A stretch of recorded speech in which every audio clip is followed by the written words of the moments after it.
It doesn't seem possible, but tomorrow will be 1 year since Superstorm Sandy slammed the Mid-Atlantic region, causing unprecedented damage up and down the eastern seaboard. New Jersey was one of the states hit hardest by Sandy. While much of the eastern shore has been rebuilt, 26,000 people are still not back in their homes.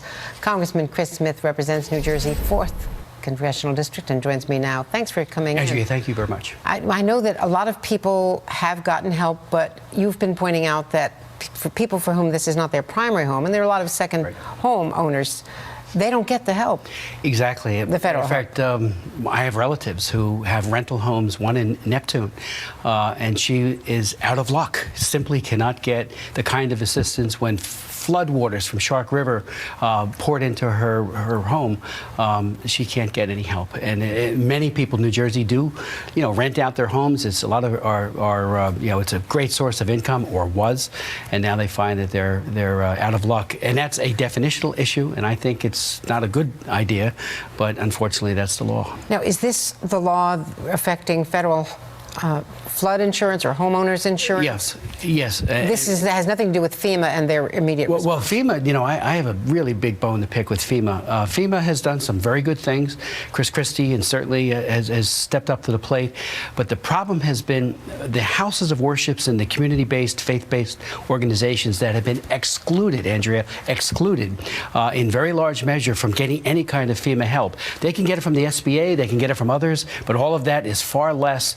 And I have a situation in St. Rose in Belmar.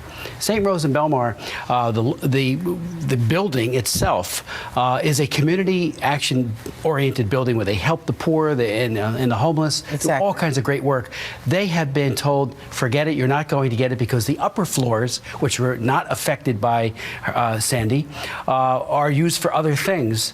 And that's a discriminatory policy. And this passed the House, and it's being blocked in the Senate. I have a nonprofit disaster assistance act that passed 354 to 72.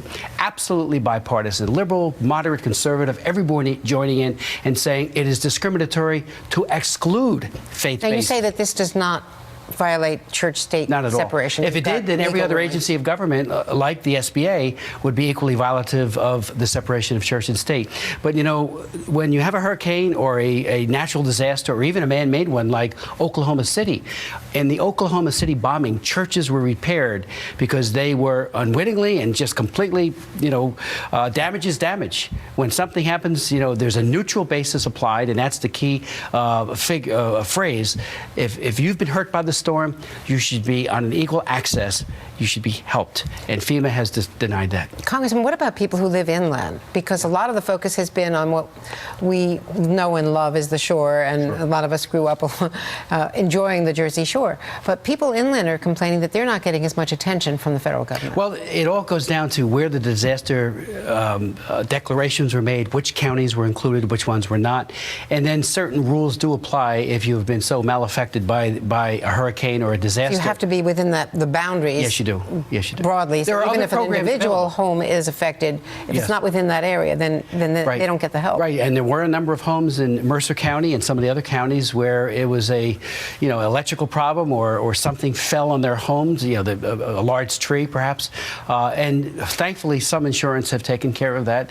But we're also hearing a lot of complaints about the insurance. People had higher expectations as to what that bottom line would be when they got the check, and then there's the elevation problem, Andrea, which is, FEMA has promulgated a map or maps throughout the area that requires an elevation of your home in order to get a better insurance policy, at a cost that you can afford, expecting that there will be another large storm in the future. And many of those people, and there is money available, but only some of that has gone out the door. And a lot of people are looking at the cost of elevating a home versus what they have left in their own bank accounts and what they're getting from the government, saying we're going to be a net loser on that one too. A year later, a lot of work. A lot of unfinished business, but this nonprofit disaster legislation, which again, it passed February 13th, 354 to 72.